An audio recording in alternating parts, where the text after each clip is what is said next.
This is very, very confusing.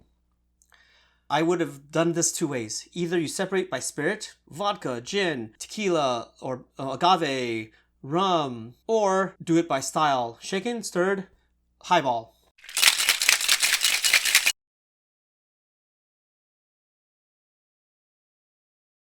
What's up, guys? It's Alan again for another episode of the Off the Clock podcast. And today we're gonna do something special. We're gonna go over some basic mistakes that I've seen off of cocktail menus. Now, this one is a cocktail menu that was sent to me.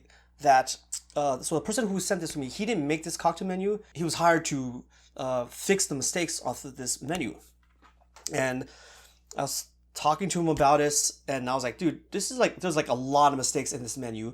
And I asked him, like, is it okay for me to use this to for educational purposes for my podcast? Because there's like a lot of good points that I see in not just this menu, but in a lot of menus sometimes as a customer when I go over there and I see it, or menus that I've also had to fix as well. So let's take a look at this menu. Okay.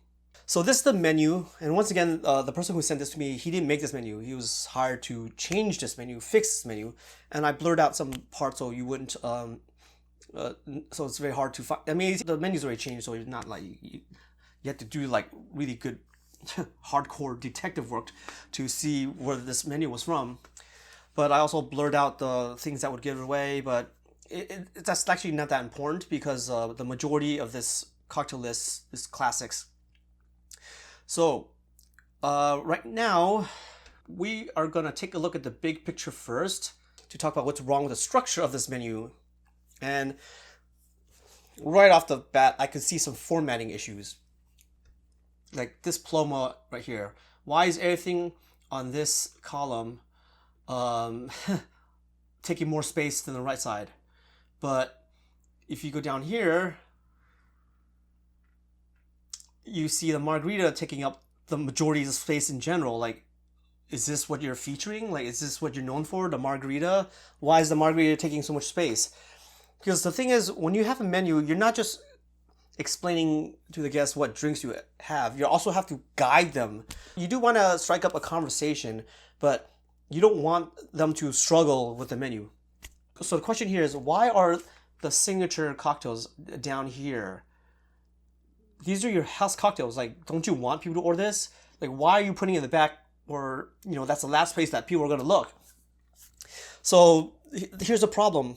The first thing that most people are going to look, that strikes me the most, is the Margarita section. Because it's right in the middle. Okay?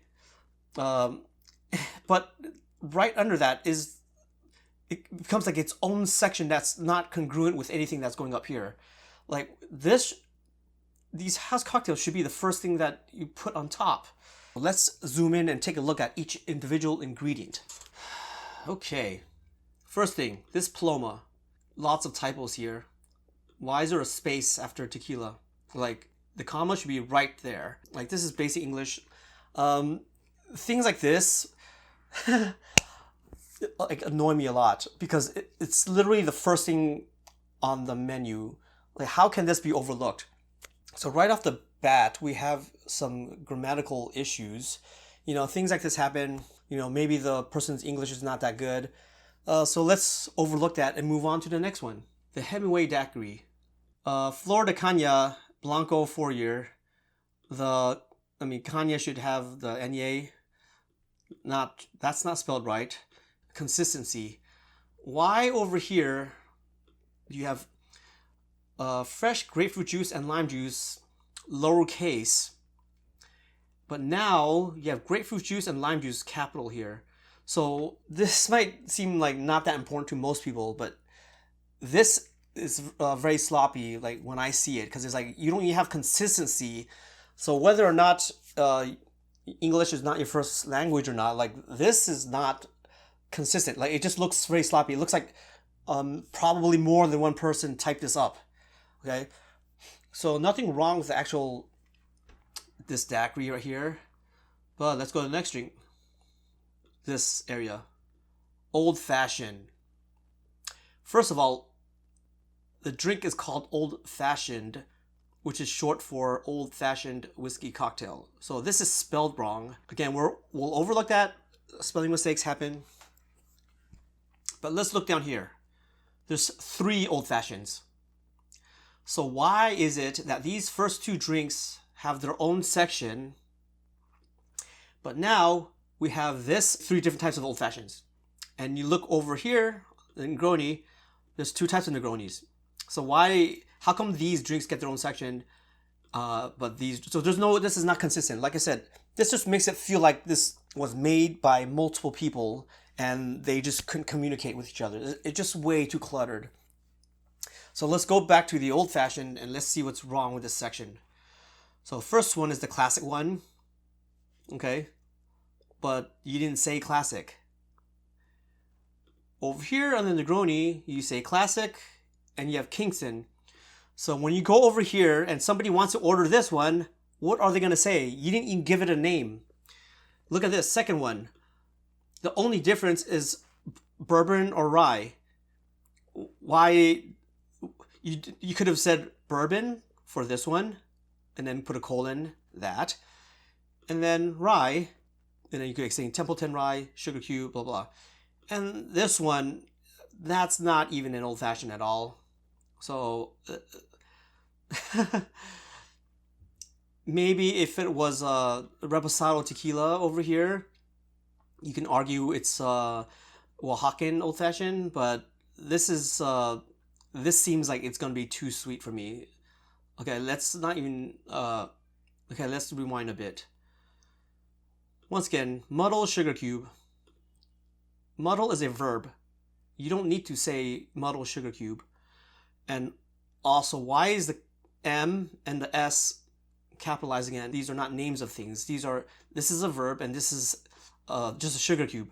Why are you giving this capital M, capital S, but over here you have fresh grapefruit juice, lime juice, not capital. So it's not consistent. Like, this is for me very, very sloppy. It doesn't feel like anyone who wrote this took this menu seriously. So let's take the look at the next thing. Angostura bitters. It's Angostura bitters. So this is spelled wrong, not once, but twice. Now, I said that maybe the person who wrote this, is not a native English speaker, but Angostura is the name of a brand. It's not English. It's right on the bottle. So this is inexcusable how you can misspell a brand name twice. And right here you have orange bitters. And why are you not saying what brand of orange bitters? It's not consistent. So I think that's all I have for the old-fashioned area. Oh, another one, inconsistent. You're using the and sign, the ampersand here, and you're spelling the and here. Once again, this stuff, it looks very sloppy. It looks inconsistent. It makes it look like the person or people who made this made it up as it went along, didn't even look for didn't even give a second look to this thing. Let's look at the Negroni. Right off the bat, you have a typo, Campari. Once again, this is the name of a brand.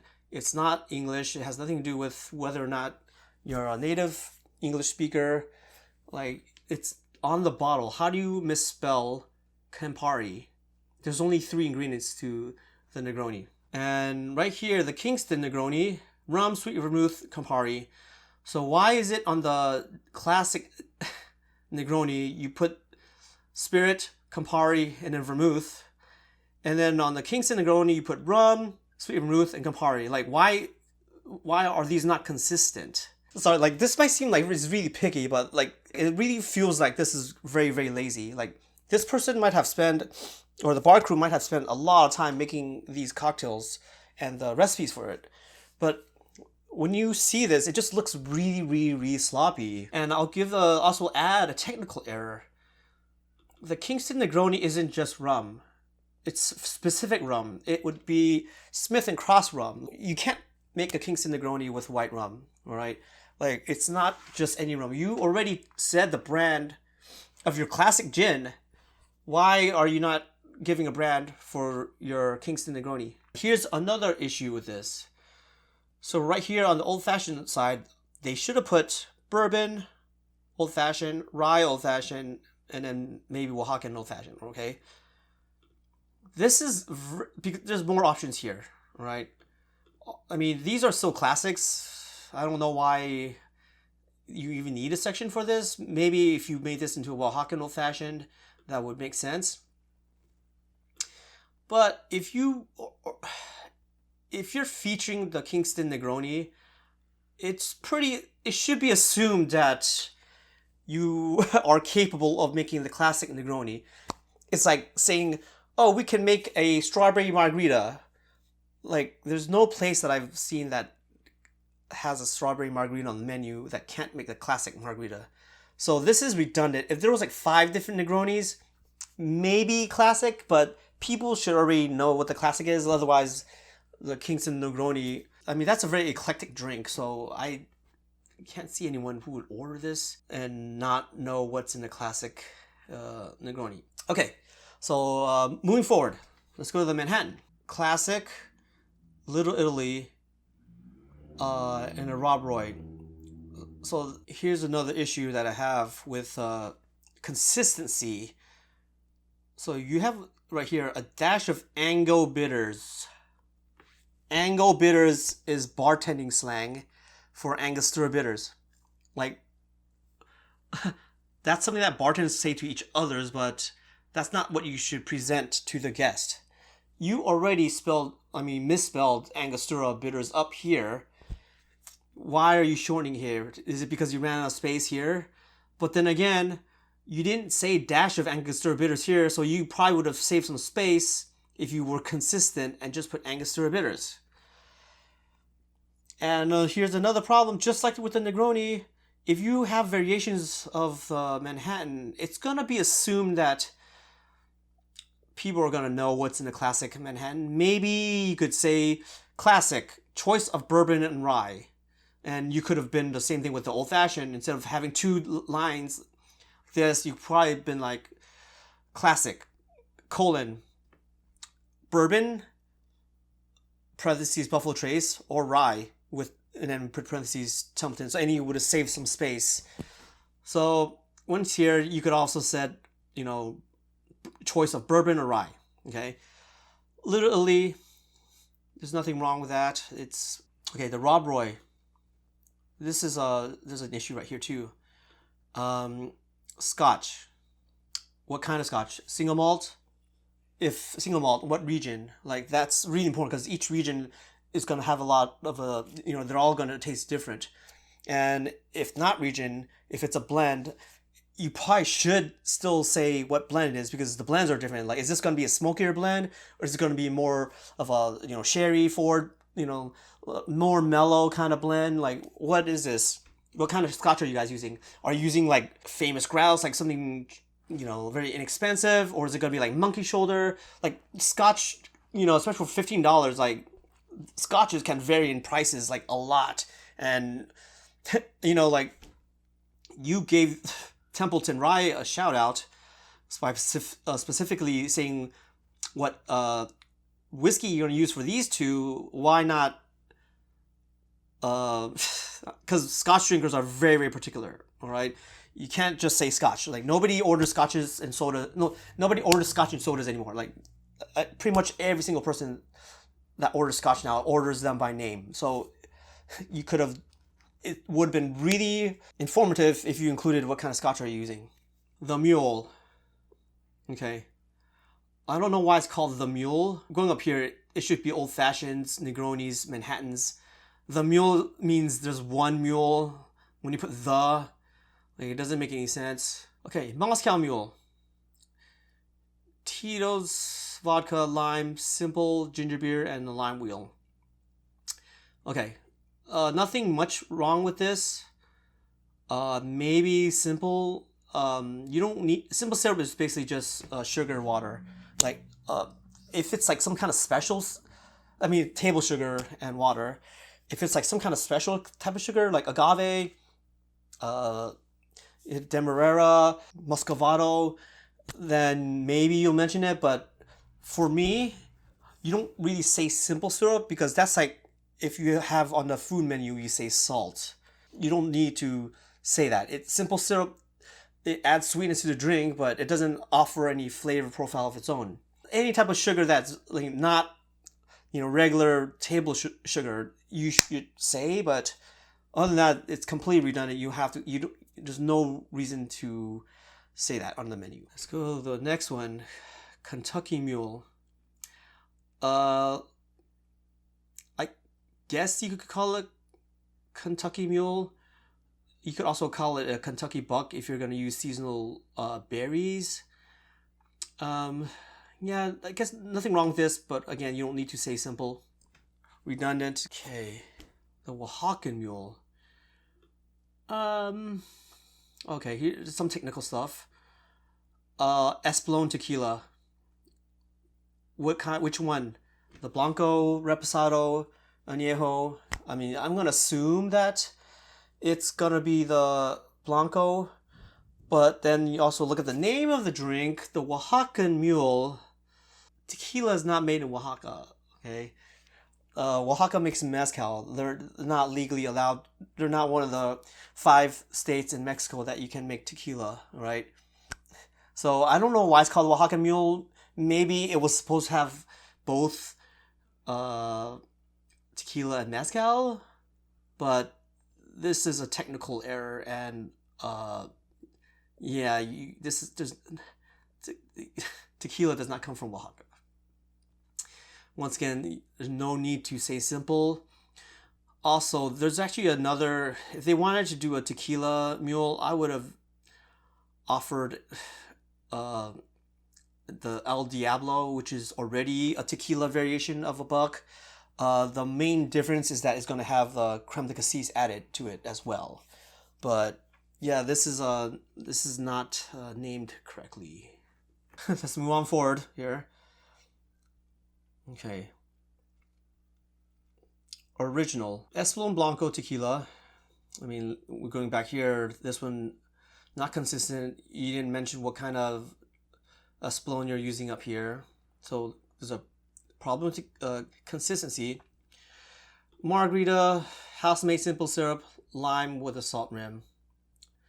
Okay, first of all, I already mentioned you don't have to mention simple syrup. It's like mentioning salt on the menu. I mean, it's not Himalayan salt. It's not bitter. Like if it was agave, but regardless, the original Margarita does not have simple syrup. All right. I mean, so yeah, this should not be here. It's not part of the original recipe for the Margarita.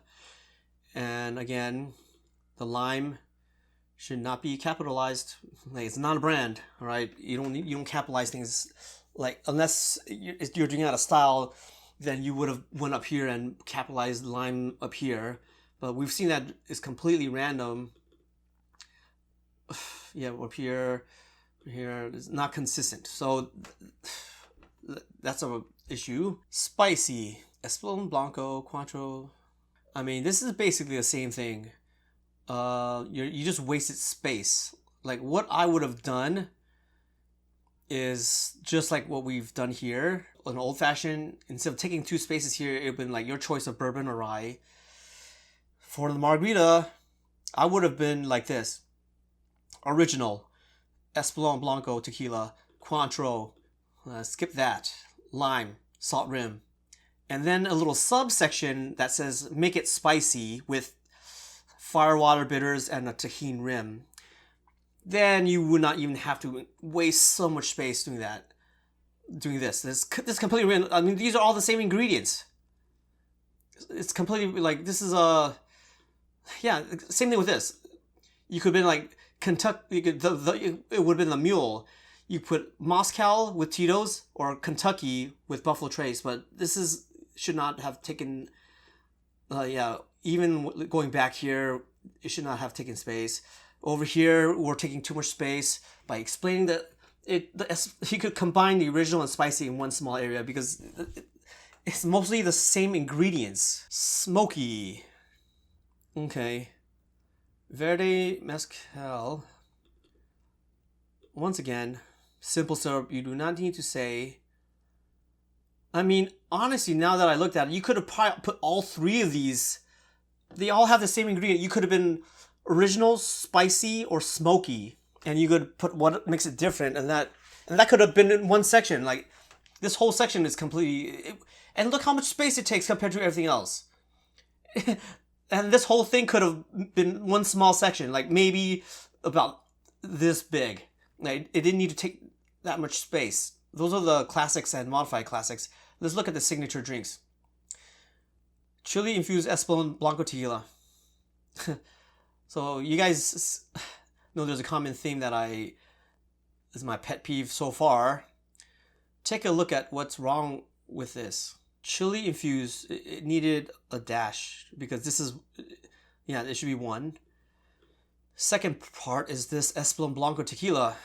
Right here, you capitalize Espolón Blanco tequila. Why did you not do it down here? Lime, rainwater, Madeira. This is a typo right here. I just saw it right now. So Madeira is spelled wrong here. Watermelon juice, strawberry syrup with a tahini rim. Yeah, tahini is a brand. So it should have been consistent with what's going on up here and everywhere else that it should have been capitalized. Okay, on to the next one. Thyme infused Tito's vodka. Same problem here. Thyme infused should have a dash. Tito's vodka Midori. Midori is the name of a brand. It should be capital. Lime, fresh honeydew juice. This, I honestly hate it when bars say fresh. So when you say fresh honeydew here, are you saying this lime juice is not fresh? Like what's going on? Like, so there's really no point of putting fresh. Honey and muddled cucumber. Again, you don't have to put muddled. Also, I'm not a fan of muddling because the presentation is not good. It's not consistent depending on what kind of fruit or vegetables you're using. Even the jalapenos, they're all different. So I'm not a fan of muddled cocktails in general. You don't need to mention what you do to the things unless it's like really important. Served up with a melon ball. Okay. Cazadores Reposado tequila. Again, Espolón Blanco tequila, you capitalize all three.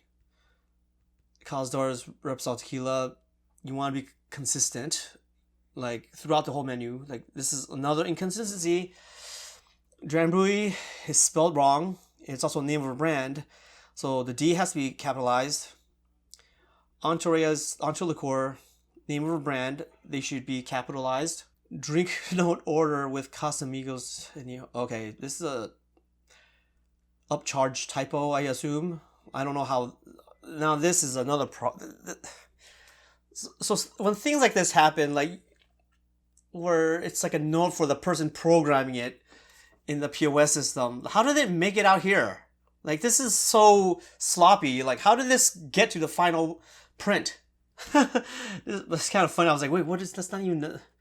Yeah, it's probably meant to be like upgrade to a Casamigos Añejo for $5 or something like that. Okay, so let's go to here. Okay, that's nothing wrong. Saint Germain. Saint Germain is spelled wrong here. Le Blanc and Yuzu garnish. I'm going to assume it's a typo of yuzu, which is a Japanese citrus. And garnish is like one of those things that you don't need to say garnish. Like it's like one of those. It's a kitchen bartending term. Like it's not. You don't need to tell people that. Like over here, are you gonna say melon ball garnish?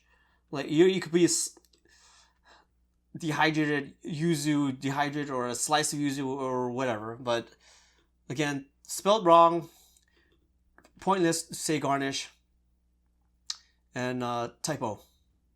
And this should be capitalized because it's, or you could put elderflower liqueur, but just for consistency, because above when you say yeah.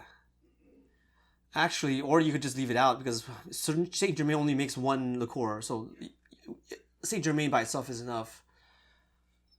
This next one, overproof rum. Overproof rum. So what is it? Is it overproof white rum, overproof Jamaican rum, overproof dark rum? Is it 151?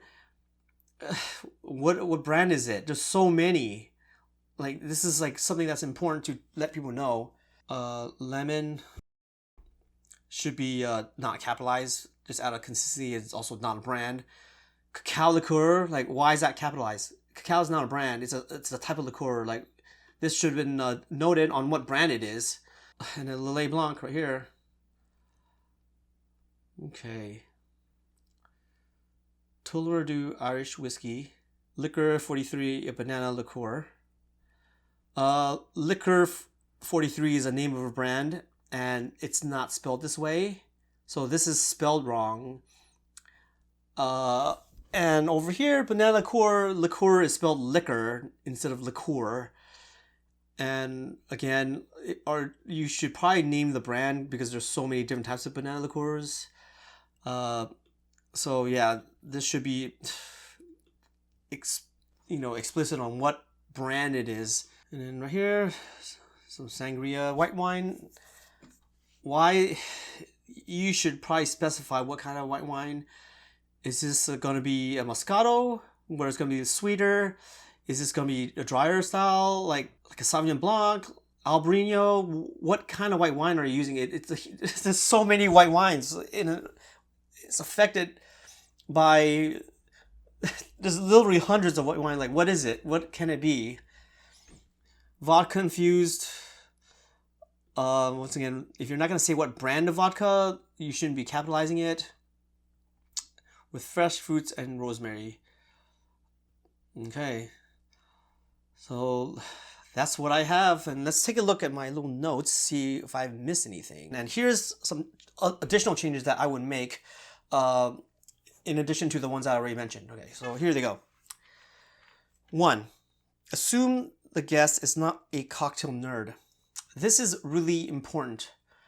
Because right here, let's take a look at this. These two old fashions, if I was not a bartender or a cocktail nerd, there's a very good chance that I didn't even know that these two were the classics, So how would I order this? Like I said, like, it should be in classic with bourbon or rye, and you could give the brand. But right here, a noob to cocktails would probably see this as, not classic, as something that's proprietary. So, because over here, you explain that these are classic, but over here you didn't. You don't want to like baby the guests, but you also need to make sure that they're not intimidated by the menu, especially when it comes to classic cocktails. Because a lot of people, even if they have ordered a Manhattan or whatever, they might not even know what's exactly in it. Okay, simpler layout. Like I said before, this is very, very confusing. I would have done this two ways. Either you separate by spirit, so vodka, gin, tequila, or agave, rum, and other, or do it by style, shaken, stirred, highball. Because sometimes people they get intimidated when they look at all these ingredients, they don't even know. And just make it easier to scope around. There's no consistency here. Like, I don't know, like, why is the Hemingway up here a shaken, drink, and the Margarita a shaken drink down here? Like, it's Paloma, the highball. There's no, like, here's a spirit forward cocktail, highball. Like, why are these two highball? Like, the mule and the Paloma are closer related to each other's than the mule and the Manhattan. So rearrange them by something, but they should have some relationship to each other's based on their position on the menu. Okay, here's another thing, redundancy. Like, I talked about this before. There's so much redundancy here. Like, this whole thing could be a third of its size if you just combine things like the mule. Either Moscow with Tito's or Kentucky with Buffalo Trace. Old-fashioned combined classic bourbon, Buffalo Trace, or classic rye, Templeton rye. So yeah, this whole thing. Oh yeah, and the margaritas, definitely. This whole thing could just be one line. Oh yeah, some drinks need to be more specific. I did mention this earlier, but I just want to make it super important. The Kingston Negroni right here is specific to Smith and Cross. So you can't, it's a modern classic. You can't just say rum. If, like I said, you can't assume that everyone here is a classic cocktail nerd. They're not going to know what kind of rum it is. Especially Kingston, you could have cocktail geeks not even who never had a Kingston Negroni before, not realizing that you have a high proof rum that's in it. And that kind of stuff is really important. Okay, here's another thing. You should not say what the garnishes are. The only time I would ever mention what the garnishes are is if it's a potential allergen. So like if you have dehydrated pineapple as a garnish, you don't need to put that. Like I like to surprise people like, oh, does a dehydrated pineapple, does a dehydrated orange. Also like if it's like some kind of like somewhat offendable flavor, like if it's an onion, you might want to put onion.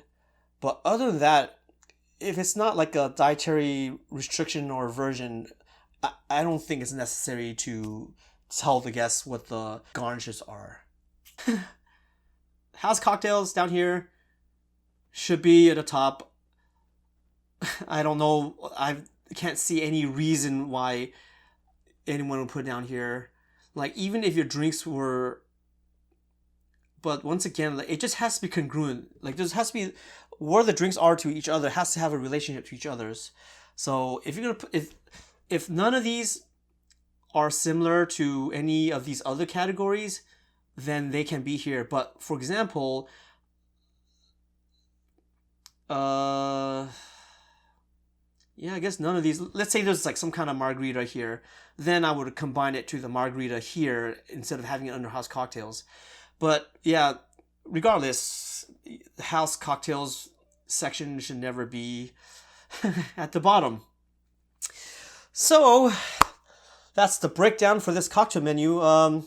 Let me know what you thought, if you agree or disagree on what I've on my breakdown of this menu, or if you have a menu or seen a menu that you want me to break down as well, please let me know so we could do more of these. Like this is the second menu that I've broken down. Yeah, if you have a picture of the menu, or put it in the comments below so I could check it out and we could do another review on it. Yeah, if you enjoyed this video, don't forget to hit the like button and also leave a comment for the algorithm. And if you haven't done so already, like, subscribe. My channel's growing and every little bit helps. And once again, my name's Alan, and I'll see you guys in the next one.